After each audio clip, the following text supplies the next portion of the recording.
Listen, man, I'm really excited for this fight just because we haven't seen Macy Barber fight in quite some time. She's ranked number 10 in the women's flyweight division.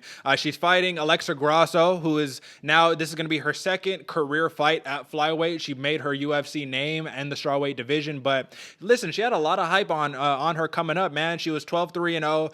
She is 12-3-0 in the UFC, but all three of her losses have come in the UFC, man. So you know what I mean? Like I said, you come here, this is where streaks come to die, man. Welcome to the big show. But Macy Barber, man, let's talk about some odds just really quickly because this one blew me out the water as well. Macy Barber, whose nickname was the Future, who was thought to be, she had this counter on her phone, or this countdown thing on her phone, to be the youngest champion in UFC history, younger than even John Jones. And obviously losing to Roxanne Modafferi is definitely going to put a wrench in those plans. But I think that we can chalk that one up to fluke, right? She tore her ACL after getting jabbed in the face.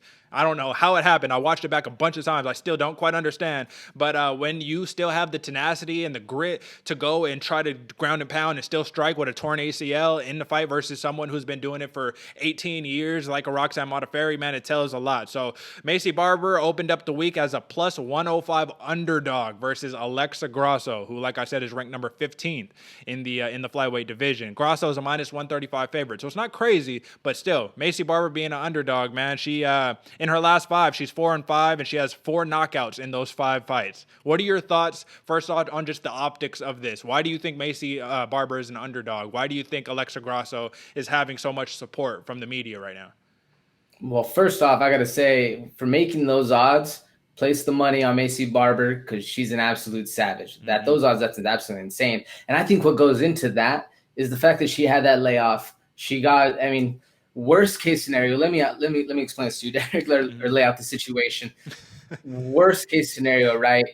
You blow out your knee. You're in a fight. You're in a fight with somebody. You don't know who. You blow out your knee. You're on top of you. They're landing elbows. Blood's pulling up in your eye. You look up, and it's Roxanne Modafferi landing elbows. The Happy Warrior. I mean, anybody else. Give me anybody else in the world besides Roxanne. And I love fighter, man. She's an amazing fighter, not to take anything away from the Happy Warrior, but that's just worst case scenario, you know. And seeing the heart that Barber had to fight a round and a half on a blown out ACL, like you said, it was the first jab of the second round. She literally fought, what's that? Almost 11 minutes or 9 minutes with a blown out ACL. It's absolutely insane. Her heart's crazy. And I don't really exactly know why, besides long-term layoff, somebody would give them those odds. What do you think? I think so. I talked about this on Wednesday, man. I think this is the odds makers like retribution. I think that because Roxanne Modafferi, she was a I don't know what she was, but Barber was a minus 400 favorite in that fight. So it was like one of the biggest upsets we've seen in quite some time. So I think this is payback. I think this is like you fooled me once, you're not going to fool me twice. But I think where they made the mistake is that, like I said, Macy Barber, 5 knockouts. 3 of those 5 knockouts have come in the UFC versus high-level opposition, right? So dropped the last one to Modafferi, but before that, she knocked out Jillian Robertson, who I just talked about earlier on this show. She knocked out J.J. Aldrich, and she knocked out Hannah Cyphers, man. I mean, in terms of the flyweight division, like that's you built your way up the ranks doing that stuff right now. Ultimately, I think Alexa Grasso has got a lot of hype because of how she looked versus in her last fight versus Ji Yeon Kim. You know what I mean? She got her out of there. It was a decision win. At first fight at 125, she looked so much more full, like fighting at her natural weight more than trying to kill yourself and get down to 115. But like I said, man, I don't think this is anything in terms of performance necessarily. I do think that this is retribution. But let's talk about this really quickly. I do have to announce Macy Barber, she made a camp switch. So we got another camp switch here. She was fighting over in with Rufus Sport up in Wisconsin or something like that. You know what I mean? And now she has changed her camp from Wisconsin to Chicago and is working with someone you might know, who is Coach Izzy Martinez, formerly of Jackson Wink MMA, and striking coach Mike Valley, right? So Mike Valley, who he actually popped for COVID. So she has like someone else in her camp, or it's either that or Izzy Martinez. That's neither here nor there. The point is she has a camp switch, and she says she's feeling really confident by the layoff. She's very happy that the injury happened to her, but she never wants it to happen again. But she's happy because she got a chance to take a step back and refocus. And sometimes that's what you need, especially when you're really going for that championship. So let me ask you this. A true switch fighter like Macy Barber, right?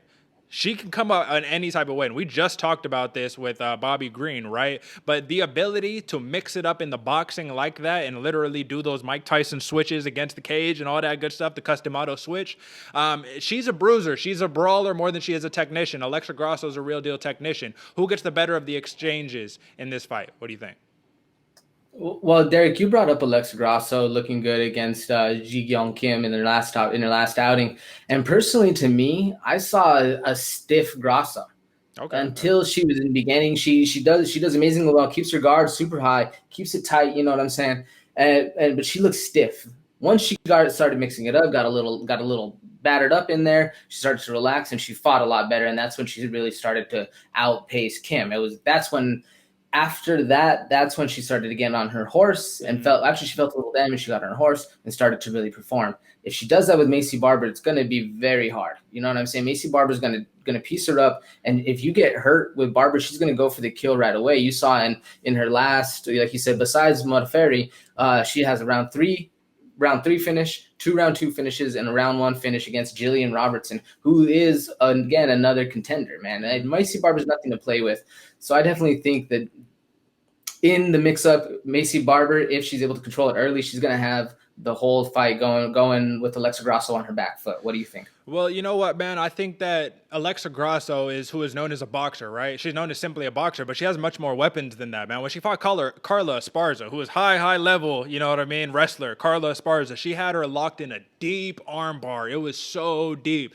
Esparza's arm, bro, it was like, it was not right. And she, it's in the women's division, which is why I love it, is because their dexterity is so high. They're so flexible. So you got to really break that thing if you want them to tap, right? And that was basically, she ended up losing that fight via split decision. But if she had gotten that armbar down, man, I think we'd be having different optics and we'd be talking much differently about Alexa Grasso than we are right now. But nonetheless, she doesn't have crazy power. You're right. She is a more technical boxer. And if you stand in the pocket and trade with Maycee Barber, you're going to have problems, especially if Barber is in the southpaw stance, because her left hand is an absolute missile, right? So the question is this, man, you know what I mean? Do you think this fight plays out as clean, or do you think it plays out as kind of rough and messy? I think if it's dirty, if it's messy, if there's, dirty boxing and all that crazy stuff, this is clearly an advantage for Barber. But if Grasso could keep it clean in the pocket, use her head movement and use her footwork, which she has very legitimate footwork, boxing footwork, I think that she could piece her up for a decision win, especially because this is her first fight. This is Barber's first fight coming off of an ACL tear. And you give us a little bit of experience right there, AJ. For the people who don't know, right, tell them the story. You got the knee injury and all that, but to also talk about the recovery and how your mental shifted after that. That's the biggest one, man, because if your knee's feeling good, you don't mind. There's a certain point in the process where you get to a point where you kind of forget you're injured. Mm-hmm. You'll literally just start running one day, just doing some moves. You're like, oh yeah, I just had surgery. It comes in quick. So 2 months out the road, you're already feeling good. Mm-hmm. So if she's now, I think I forgot when her injury was. It was her last fight against Modafferi, but I don't have the date. It was a long time. I think she was out about a year or so. And and if you're feeling good, you're okay to go. And we've seen a lot. There was actually a fighter in the last card, I can't remember it right now, where he also came back from a knee injury. And wrestling's the hardest part, when people push you back and you land on that heel, mm-hmm. and you put all the weight on exactly that spot of popping. And in the Moxan or Modafferi fight, you could see where she stepped back on that left foot, rolled back on just the outside of the heel. You just see a little pop and the knee goes, man. It happens like that, and it happens to a lot of people. But you get better, and I think at this point, with how much camp Barber has had and how much time to recover, she's probably 100%, man. She's probably feeling good. Not even an issue. Kicking with it, no problem. We saw Tony Ferguson come back for it in 3 months. Yeah. Dude's an animal. So I think Maycee Barber is fine. I think that Tony Ferguson, though, we do have to kind of point that out, man. Dude is like Wolverine. This dude does not heal the same as everybody else. He got super healing powers or something like that, man. But I don't have the date either, but Barber, she tore her ACL facing off against Modafferi at UFC 246. So that was 14 pay-per-views ago.